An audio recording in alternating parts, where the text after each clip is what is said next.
Si je vous cite des mots aussi banals que duvet, vague, coton, magasin ou encore banque et moustache, vous vous dites c'est bien, elle connaît des mots de la langue française.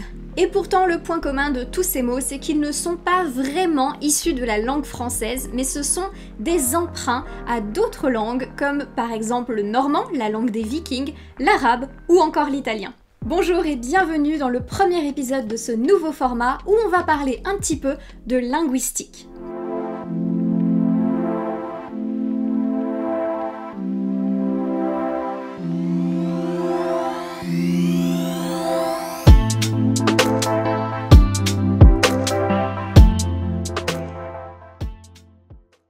On entend très souvent parler du déclin irrémédiable et terrible de la langue française qui est vouée à disparaître et qui est massacrée par des réformateurs sans morale. Mais je me suis quand même posé la question, qu'en est-il vraiment? Est-ce que la langue française est réellement en péril?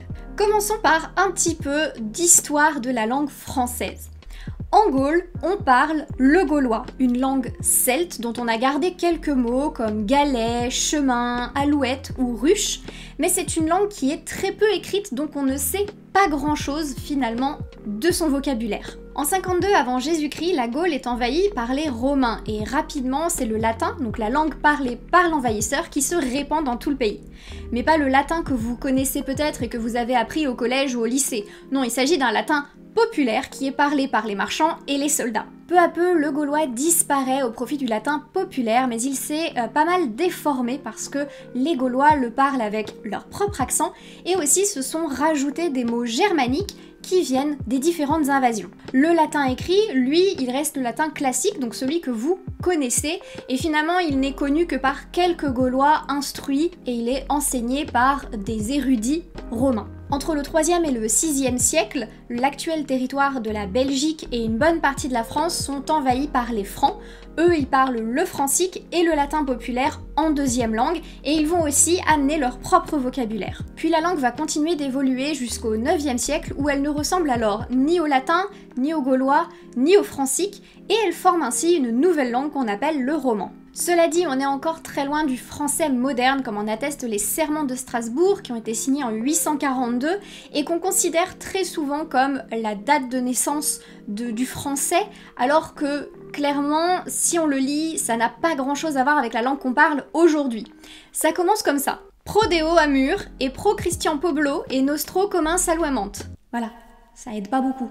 Et encore, on n'a aucune idée de la prononciation. En fait, tout ce qu'on voit là avec les serments de Strasbourg, c'est que quelqu'un a essayé de mettre par écrit des sonorités différentes du latin. À cette période, la France est alors découpée en deux zones linguistiques, une partie qui parle la langue d'oc et une autre partie qui parle la langue d'oïl. Ça correspond en fait aux deux manières de dire oui en français, et on va conserver la langue d'oïl puisque c'est celle qui est parlée à Paris par les rois et par la cour. C'est donc de là que vient l'ancien français. Au fil des siècles, la langue ne va jamais cesser de s'enrichir pour continuer à décrire le monde qui l'entoure et qui ne cesse d'évoluer, et pour ça elle va utiliser des emprunts à d'autres langues comme le normand et l'arabe. En 1539, François Ier impose le français comme langue administrative pour les arrêts, et d'ailleurs au XVIe siècle, le français va énormément évoluer et on va notamment abandonner les déclinaisons que l'on conservait du latin.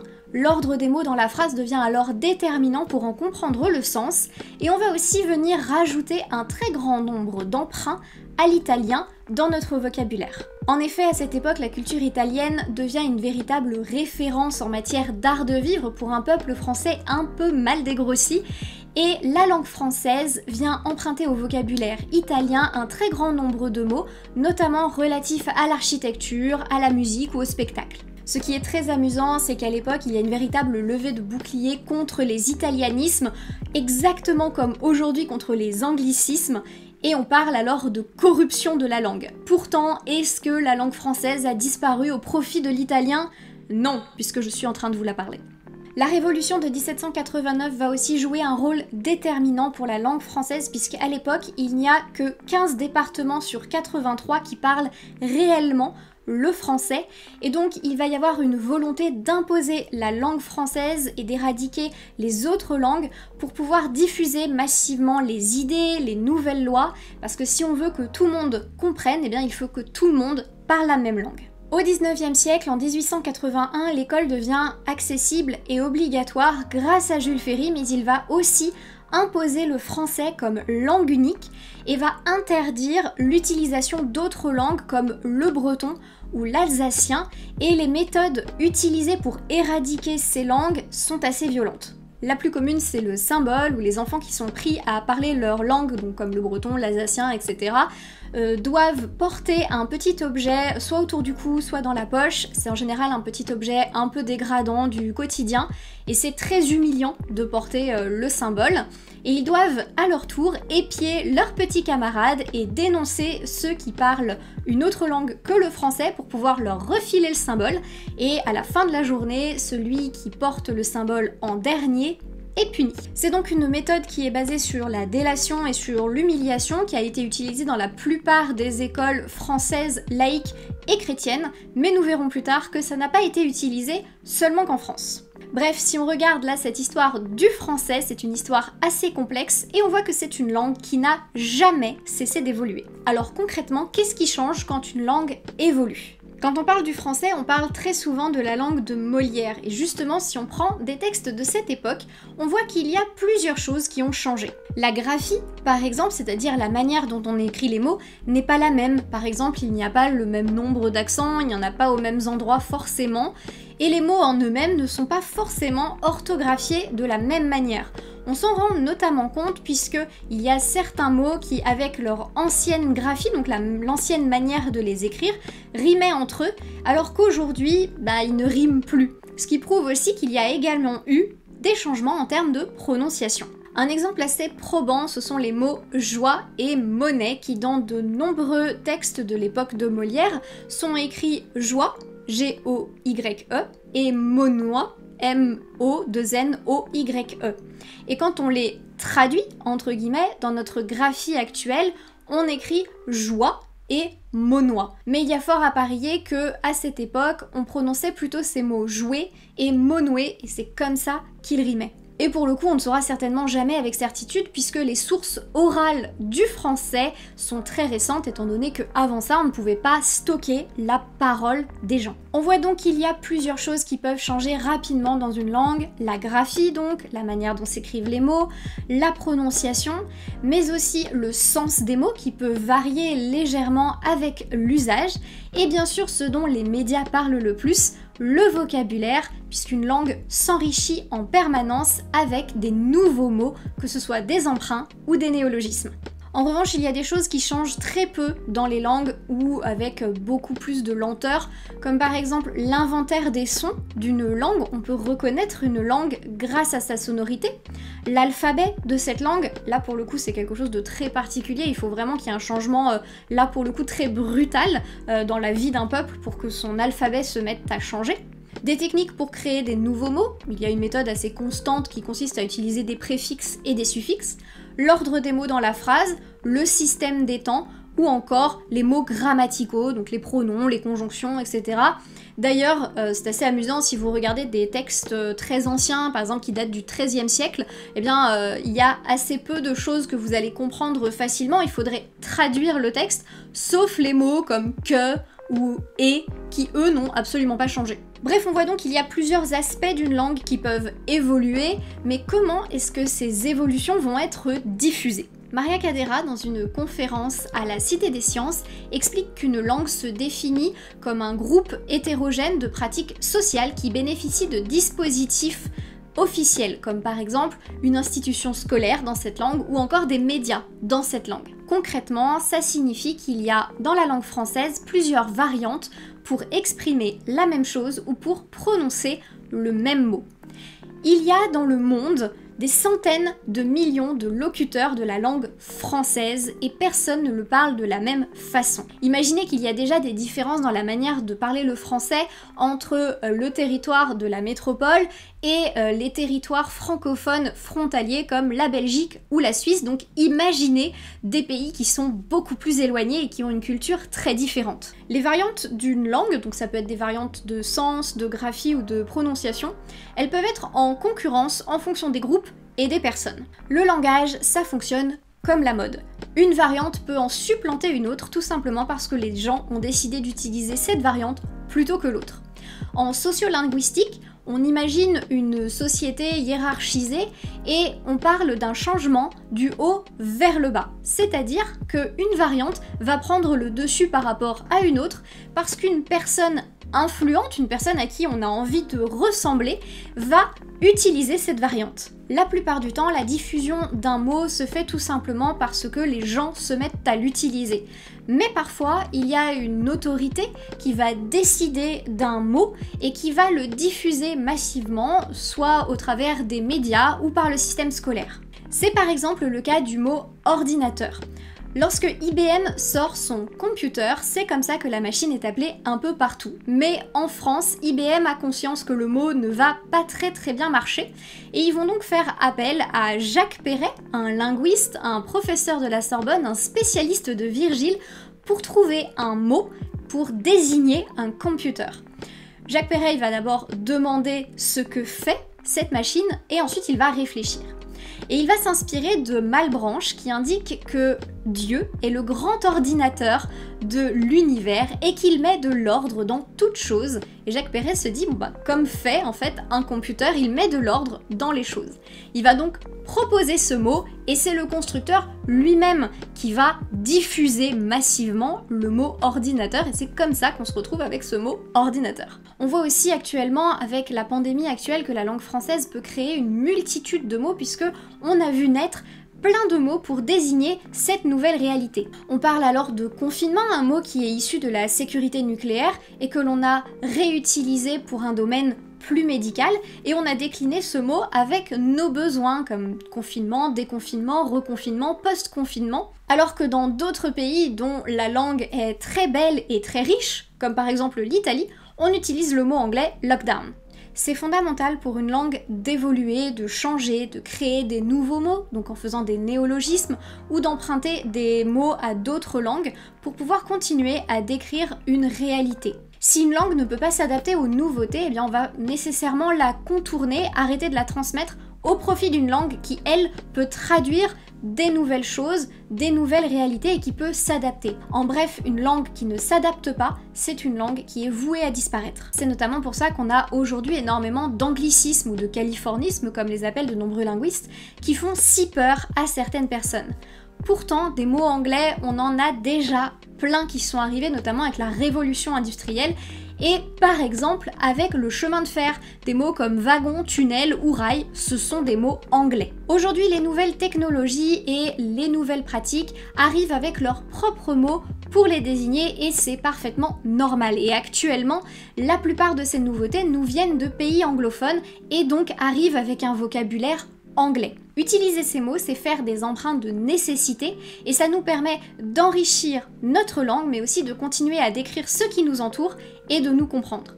En plus de ça, il ne faut pas oublier que la plupart des mots anglais, et notamment des mots anglais que l'on utilise aujourd'hui, viennent du français à la base, et donc il y a un véritable commerce de mots entre les pays qui s'est toujours fait, qui s'est toujours produit, qui continuera de se produire, et c'est une très bonne chose puisque c'est un moyen pour les langues de continuer à évoluer. Et puis on va s'approprier le mot en modifiant légèrement sa prononciation, parfois aussi sa graphie, et tout simplement en le faisant rentrer dans notre propre langue, et c'est ainsi qu'elle va prospérer et éviter de disparaître. En France, on a une loi qui s'appelle la loi Toubon qui date de 1994 et qui indique qu'il existe un droit à recevoir l'information dans la langue française.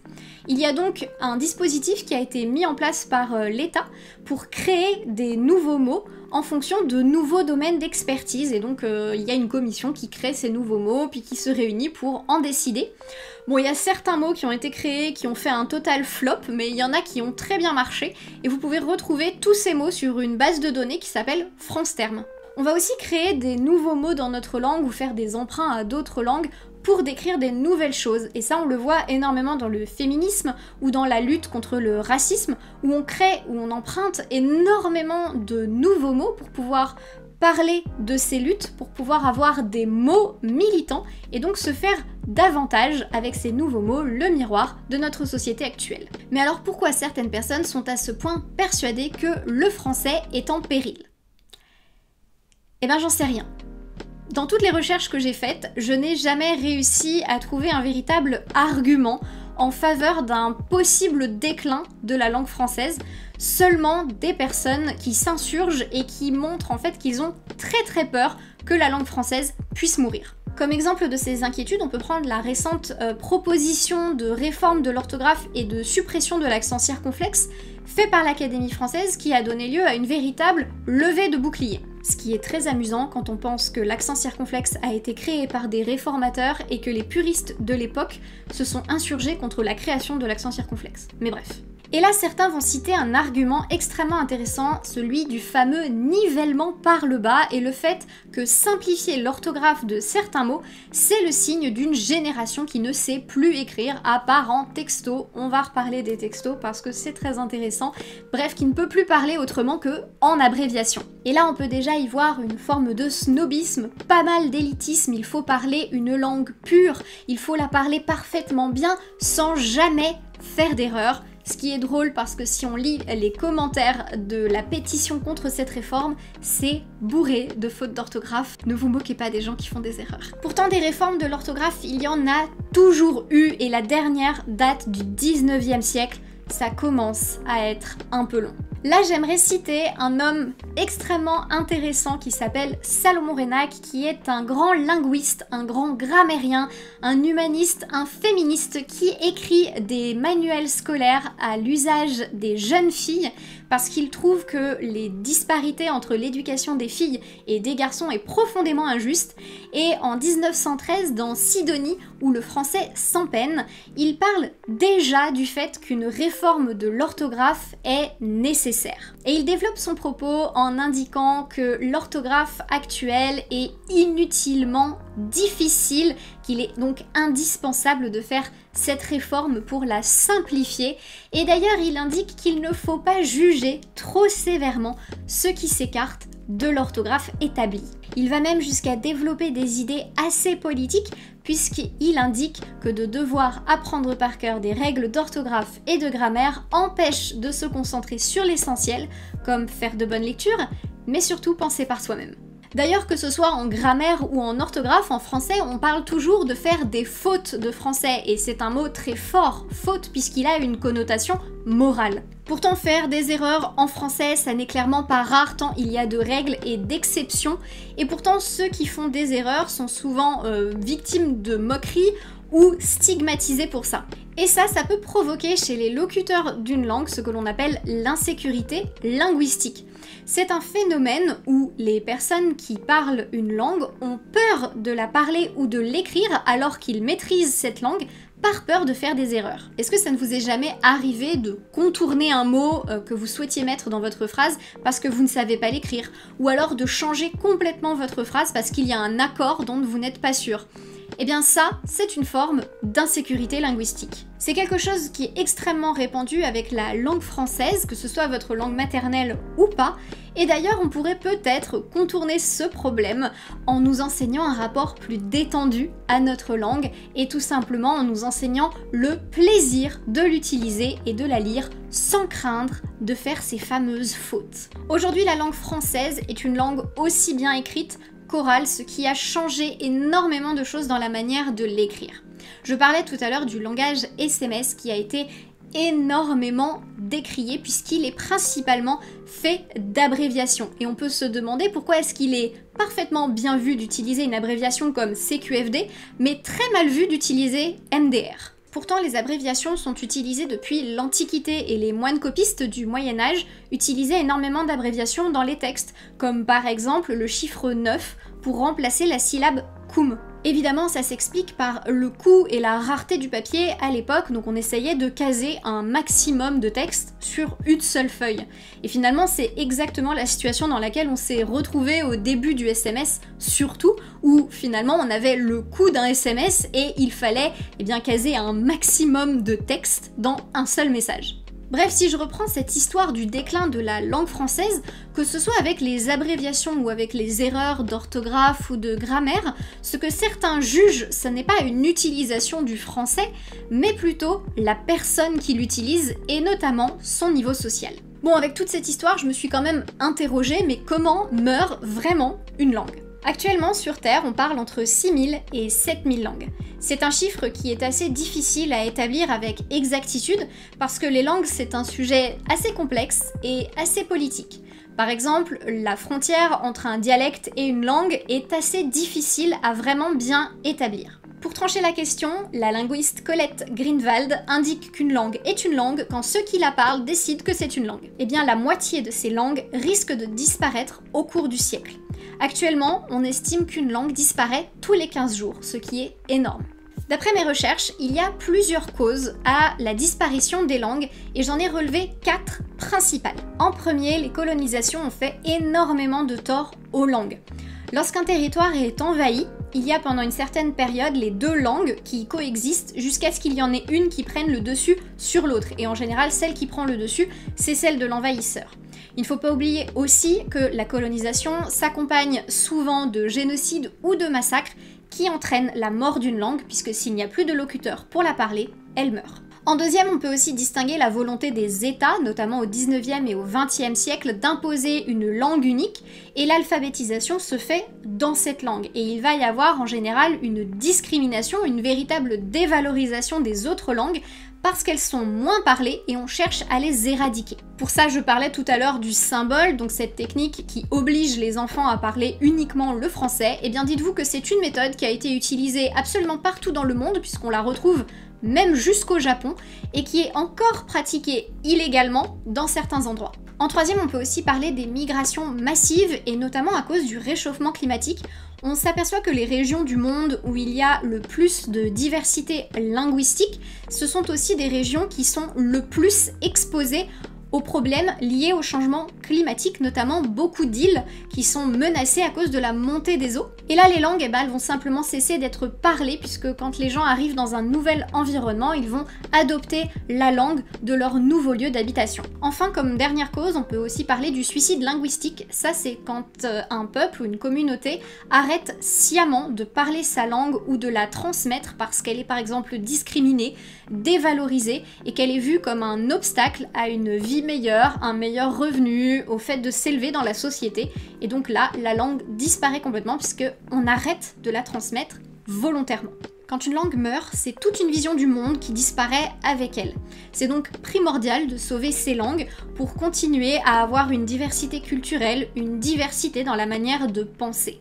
En effet, chaque langue apporte sa propre connaissance de sa faune, de sa flore, de sa pharmacopée, mais aussi de son histoire et de sa culture. C'est également très important de ne pas tous parler la même langue, et là on peut citer le fameux novlangue de George Orwell dans le roman 1984. Dans cette histoire, le but du novlangue, c'est d'éliminer le plus de mots possible pour ne laisser que des mots très généraux qui ne peuvent décrire que très vaguement ce que l'on peut vouloir dire. C'est ainsi que l'on ne peut plus traduire la pensée, et s'il n'y a plus de mots pour décrire ce que l'on pense, eh bien on ne peut plus vraiment le penser puisqu'on ne peut plus ni l'expliquer ni le justifier. Utiliser des nouveaux mots, que ce soit des emprunts ou des néologismes, est une excellente chose puisque ça permet de continuer à traduire une pensée, une idée, et finalement c'est parler une langue unique qui est appauvrissant puisque c'est traduire une pensée unique et c'est ça qui expose au totalitarisme.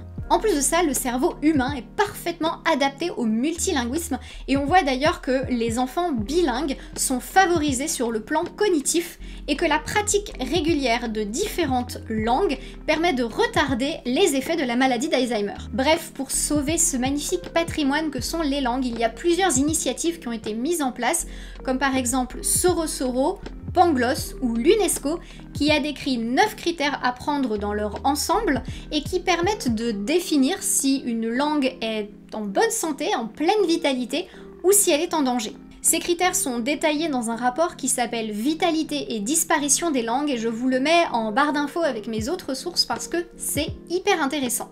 Attention, si on prend ces critères, le français se porte à merveille. Je dis ça comme ça. Bon, si je reviens à ma question du début, le français est-il en péril? Je pense qu'on peut décemment répondre que non. Le français est une langue qui n'a jamais cessé d'évoluer, qui s'est construite grâce à de nombreux emprunts et à des néologismes et qui est toujours en pleine évolution et qui continue d'être parlée par des centaines de millions de personnes sur différents continents. Et même si elle a perdu le statut qu'elle avait au XVIIIe et au XIXe siècle, ça reste une langue importante et influente, même de nos jours. On peut donc s'interroger sur cette posture réactionnaire que certains adoptent face aux évolutions de la langue française.